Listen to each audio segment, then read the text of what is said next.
بسم اللہ الرحمن الرحیم۔ السلام علیکم ورحمۃ اللہ وبرکاتہ۔ اسٹوڈنٹس، 10th کلاس کی اسلامیات لازمی کے ساتھ مبین احمد صدیقی آپ کے سامنے۔ آج کے لیکچر میں ہم سورۃ الاحزاب کے پہلے سبق کا بقیہ حصہ پڑھنے جا رہے ہیں۔ آئیے بورڈ پر چلتے ہیں۔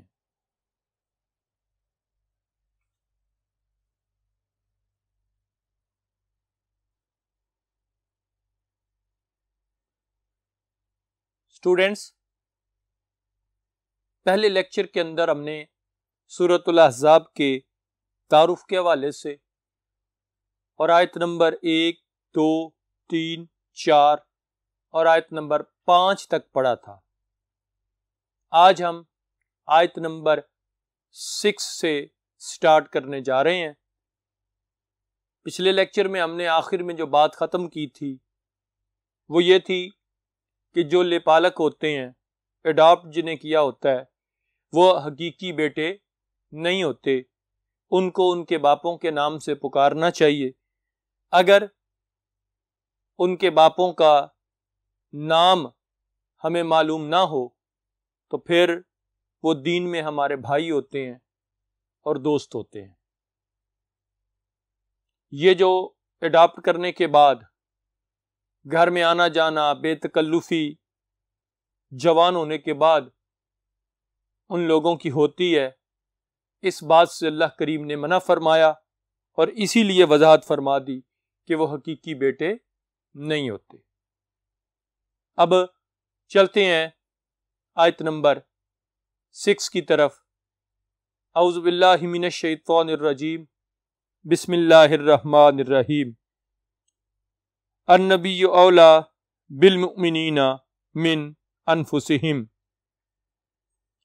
اور نبی کریم صلی اللہ تعالی علیہ وآلہ وسلم زیادہ حق رکھتے ہیں مومنوں پر ان کی جانوں سے بھی۔ ایک معنی یہ ہے وَأَزْوَاجُهُ أُمَّهَاتُهُمْ، اور ان کی بیویاں نبی کریم صلی اللہ تعالی علیہ وآلہ وسلم کی ازواج امہاتہم، مومنوں کی مائیں ہیں۔ ایک معنی تو اس کا یہ ہے، پہلے ہم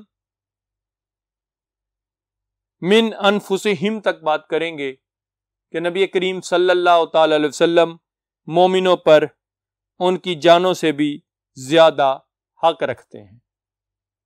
انسان کا مال، انسان کی جان، انسان کا اپنا وجود، اپنا کچھ بھی نہیں، اس پر سارا حق اللہ اور اس کے رسول کا ہے۔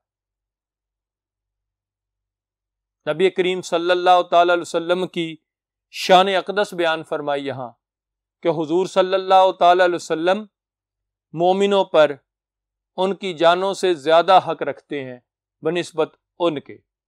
یعنی ایک انسان اپنی جان بچاتا ہے، جان بچانے کے لیے کیا نہیں کر گزرتا، لیکن جب نبی کریم علیہ السلام کی عظمت، شان، محبت کی بات آئے تو پھر انسان جان بھی قربان کر دیتا ہے۔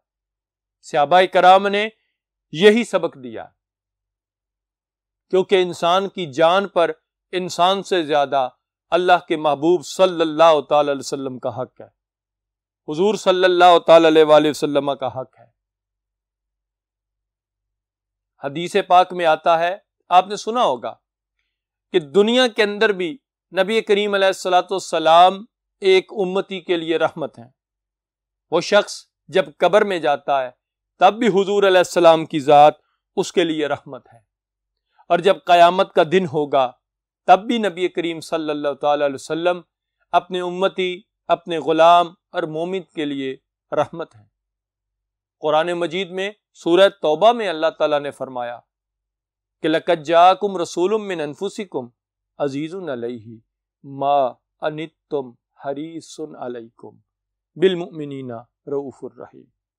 تمہارے پاس ایک عظمتوں والے رسول تشریف لائے جو تم میں سے ہیں، وہ اپنے غلاموں کے حریص ہیں، ان سے بہت محبت کرتے ہیں۔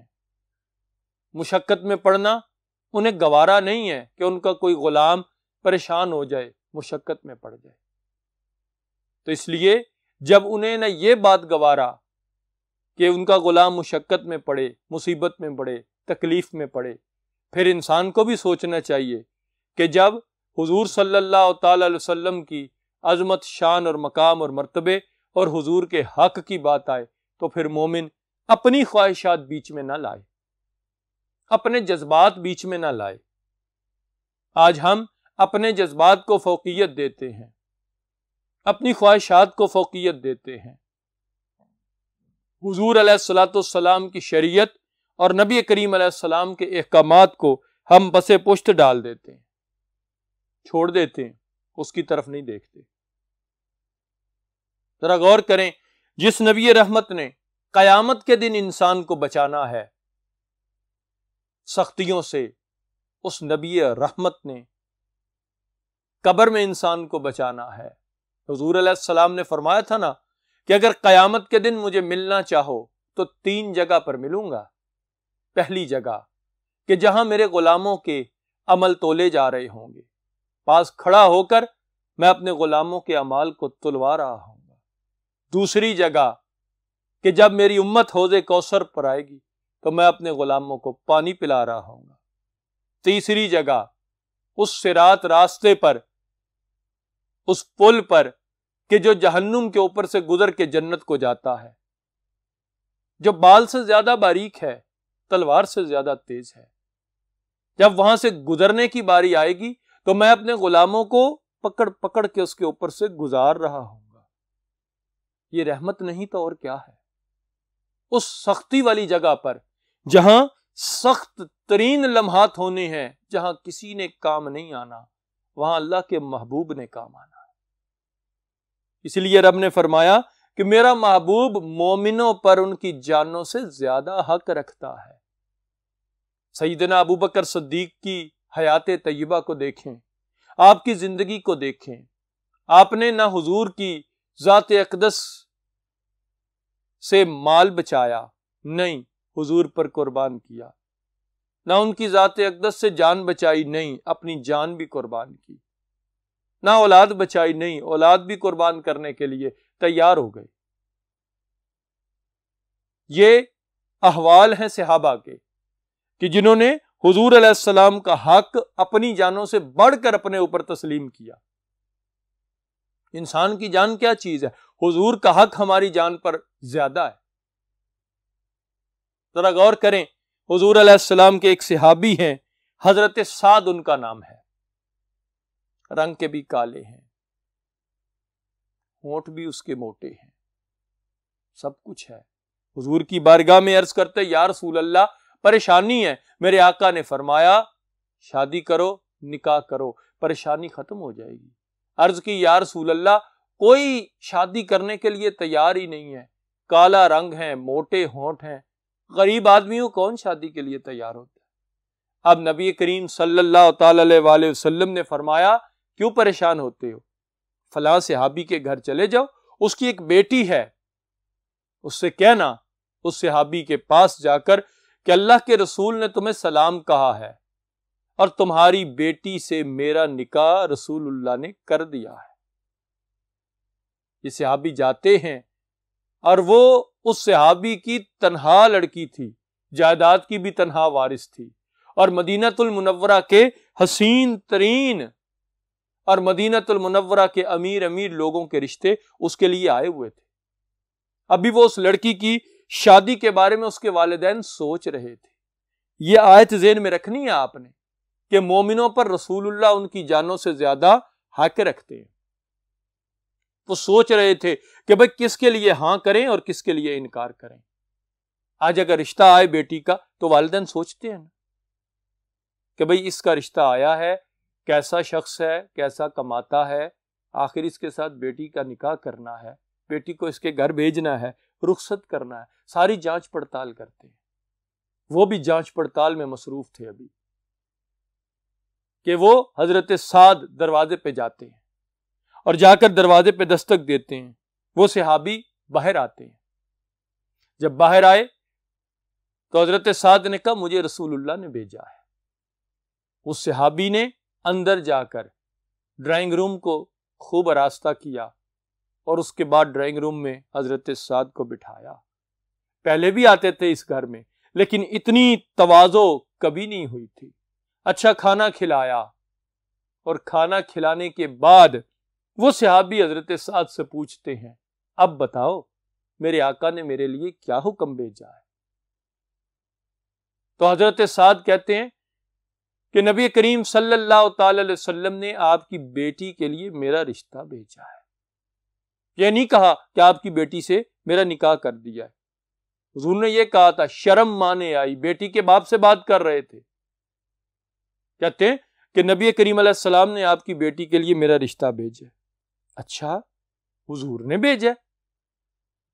چلیں بتاتے ہیں.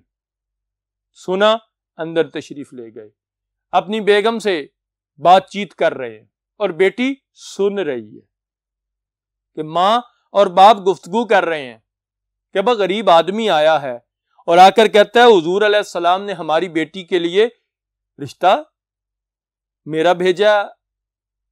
اب کیا ہم تو بڑے بڑے امیر لوگوں کے ساتھ اس کو بیانے کا سوچ رہے تھے، بڑے بڑے حسین لوگوں کے ساتھ، اعلیٰ سے ابھی کے ساتھ اس کا نکاح کرنے کا سوچ رہے تھے. یہ شخص آیا، کالا سیاہ رنگ ہے اس کا، موٹے ہونٹ ہیں، آ کے کہتا ہے کہ آپ کی بیٹی سے رشتہ کرنا ہے اور حضور نے میرا رشتہ بھیجا. سوچ ہو بچار جاری ہے، گفتگو جاری ہے، بیٹی سب کچھ سن رہی ہے کہ والدین فیصلہ نہیں کر پا رہے. رسول اللہ کی محبت کے سامنے اولاد کی محبت والدین کے آڑے آ رہی ہے. وہ جانتی تھی کہ مومنوں پر رسول اللہ صلی اللہ علیہ وسلم ان کی جانوں سے زیادہ حق رکھتے ہیں. سامنے آئی، کہتی ابا جان، امی جان، کس بات پہ سوچ رہے ہیں؟ جو خامد میرے لیے میرے حضور علیہ السلام نے پسند کیا ہے نا، وہ مجھے قبول ہے غریب و ناتواں اور رنگ میں بھی ماند ہے، بھیجنے والا تو ابا 14ویں کا چاند ہے، اور اس کی غربت پہ ذری اور رنگ کالے کو نہ دیکھ، ہوش کرے ابا اس کے بھیجنے والے کو دیکھ. جب یہ جملے ادا ہوتے ہیں بیٹی کے، باپ کا سر فخر سے بلند ہو جاتا ہے، بیٹی کے سر پہ پیار دیتا ہے اور حضرت سعد کا اس حسین خاتون سے رشتہ ہو جاتا ہے. انہوں نے یہ نہیں کہا تھا کہ بھئی کالے سیاہ رنگ کا شخص آیا ہے، اس سے نکاح نہیں ہو سکتا، شادی نہیں ہو سکتی، نہیں، کیونکہ حضور نے بھیجا تھا یہ رشتہ، اس لیے تسلیم کر لیا. یہ ہے رسول اللہ کا مومنوں کی جانوں پر حق. یہ ہے نبی کریم علیہ السلام کی عظمت اور شان. آگے فرمایا وَأَزْوَاجُهُ، اور حضور علیہ السلام کی جو ازواج ہیں، اُمَّهَاتُهُمْ، ان مومنوں کی مائیں ہیں. اب ذرا غور کریں، مومنوں کی ماؤں کا درجہ ہے، تمام مومنوں کی روحانی ماؤں کا درجہ رکھتی ہیں نبی کریم علیہ السلام کی ازواج مطہرات. نبی کریم علیہ السلام کی 11 ازواج ہیں اور 11 کی 11 ازواج رسول اللہ صلی اللہ علیہ وسلم کی جو ہیں امہات المومنین کا درجہ رکھتی ہیں، مومنوں کی ماؤں کا درجہ رکھتی ہیں. ذرا غور کریں کہ ایک ایسی والدہ جو دنیا کی والدہ ہے، جو ماں ہے انسان کی، اس کا ادب کرنا کتنا ضروری ہے، اور جسے رب نے پوری امت کی جنہیں مائیں بنا دیا، ان کا ادب کرنا کتنا افضل ہے. ان ازواج مطہرات پر ہماری ہزاروں اور کروڑوں ماؤں کی عظمتیں قربان جائیں. کتنا ادب ضروری ہے. اسی لیے اگر شہید دنیا سے پردہ کر جائے تو پھر شہید کی بیوی عدت گزارنے کے بعد کسی اور کے ساتھ نکاح کر سکتی ہے، کوئی پابندی نہیں. لیکن جب میرے آقا کریم علیہ الصلوۃ والسلام نے دنیا فانی سے پردہ کیا ہے تو پھر ازواج مطہرات دوسرا نکاح نہیں ہو سکتا۔ کیوں کہ یہ مومنوں کی مائیں ہیں۔ کمال شان عطا فرما دی اس گھر کو، حضور کو بھی بے مثل شان دے دی، ان کی ازواج کو بھی بے مثل شان اور مقام عطا فرما دی۔ اب یہ وہ بات آئی جو پچھلے لیکچر میں ہم نے چھوڑی تھی، وَأُولُو الْأَرْحَامِ بَعْضُهُمْ أَوْلَىٰ بِبَعْضٍ فِي كِتَابِ اللَّهِ، اور رشتہ دار آپس میں کتاب اللہ کی روح سے من المؤمنین والمہاجرین، مومنوں اور مہاجرین سے زیادہ حق رکھتے ہیں کتاب اللہ کے مطابق۔ ہم بات کر رہے تھے نا پچھلے لیکچر میں کہ حقیقی بیٹا بنا لیتے تھے، اب وراثت میں بھی اس کو اسی طرح حصہ ملتا تھا جس طرح اپنی اولاد کو ملتا تھا۔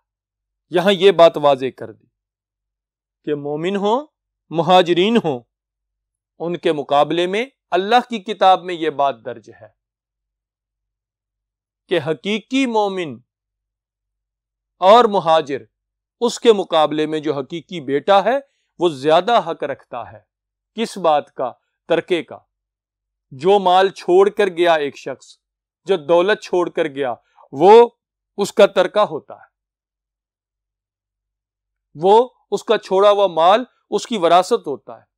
اب وہ اس کی اولاد میں، اس کے رشتہ داروں میں جو وہ چھوڑ کر جاتا ہے، بیوی ہے، بچے ہیں، ان میں تقسیم ہوتا ہے، والدین ہیں، سورہ نساء میں ساری تفصیل موجود ہے، ان میں بانٹ جاتا ہے اور تقسیم کر دیا جاتا ہے۔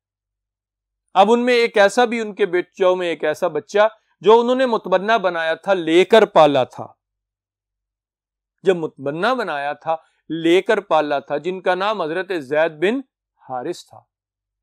یہ مثال دے کر بات سمجھا دی، ٹھیک ہے۔ اب حضرت زید بن حارث کی مثال دے کے بات سمجھائی کہ زیادہ حقدار حقیقی بیٹا ہوتا ہے، لے کر پالا ہوا بیٹا نہیں ہوتا۔ آگے فرمایا اِلَّا أَن تَفْعَلُوا إِلَىٰ أَوْلِيَائِكُمْ مَعْرُوفًا، مگر یہ کہ تم اپنے دوستوں سے احسان کرنا چاہو تو یہ اور بات ہے۔ اب آگے وضاحت فرما دی کہ 3 حصے مال کے کرو، ایک حصے کی وصیت اپنے اس کے لیے کر جاؤ، لیکن یہ تمہارا احسان ہے۔ قرآن میں یہ حکم نہیں کہ تم اس کو کچھ دو، نہیں، اگر تم اس کے ساتھ نیکی کرنا چاہو تو پھر وہ مال میں سے کچھ اس کو دیا جا سکتا ہے۔ تو بیٹا اس بات کو اچھی طرح جان لینا ہے کہ جہاں اور رسمیں خراب تھیں عرب میں، وہاں یہ بھی رسم تھی کہ جس کو لے کر پالا ہوتا تھا اس کے لیے بھی جائیداد کا حصہ وہ رکھتے تھے۔ اللہ تعالیٰ نے اس کو دینے سے منع نہیں کیا، لیکن فرمایا جائیداد میں اس کا حصہ نہیں ہے، اگر دینا ہے تو یہ تمہارا احسان ہوگا، یہ اور بات ہے۔ کان ذالک فی کتاب مستورہ، اور یہ بات کتاب اللہ میں لکھی گئی ہے، اللہ تعالیٰ کی کتاب میں یہ بات درج ہے۔ کوئی یہ مت سمجھے کہ یہ اپنی مرضی سے ایسا کر رہے ہیں، نہیں۔ اگلی آیت دیکھیں، وَإِذْ أَخَذْنَا مِنَ النَّبِيِّينَ مِيثَاقَهُمْ، اور جب ہم نے نبیوں سے وعدہ لیا تھا، وَمِنْكَ، آپ سے بھی وعدہ لیا، وَمِن نُوحٍ، حضرت نوح علیہ السلام سے بھی وعدہ لیا، وَإِبْرَاهِيمَ، اور ابراہیم علیہ السلام سے بھی وعدہ لیا، وَمُوسَىٰ، حضرت موسیٰ سے بھی وعدہ لیا، وَعِیسیٰ ابن مریم، اور حضرت عیسیٰ بن مریم سے بھی وعدہ لیا، وَأَخَذْنَا مِنْهُمْ مِيثَاقًا غَلِيظًا، اور ان سے عہد بھی پکا لیا۔ محبوب اللہ کریم فرما رہا ہے وہ وقت یاد کریں جس وقت ہم نے تمام نبیوں سے وعدہ لیا۔ پہلے تمام نبیوں کا ذکر فرمایا، پھر حضور کی شان اقدس کے سب سے پہلے حضور کا ذکر ہوا، من کا، آپ سے وعدہ لیا۔ اس کے بعد فرمایا آگے 4 اولو العزم انبیاء کا ذکر فرمایا جو باقی تمام نبیوں اور رسولوں میں افضل ہیں، حضرت نوح علیہ السلام، ابراہیم علیہ السلام، حضرت موسیٰ اور حضرت عیسیٰ ابن مریم۔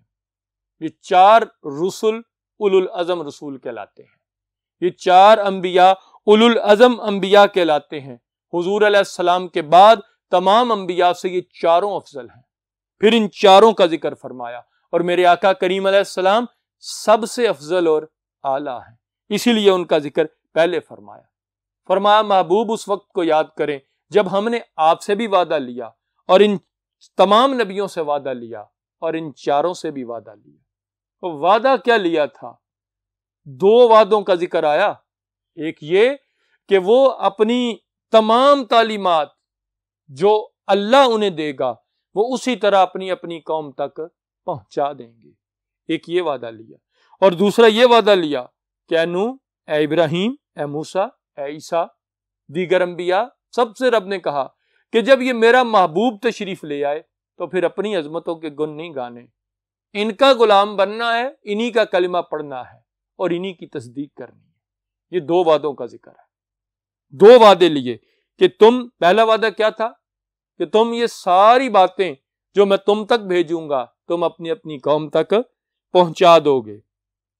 اس کے بعد فرمایا یہ وعدہ بھی پکا لیا تھا، کمزور نہیں تھا۔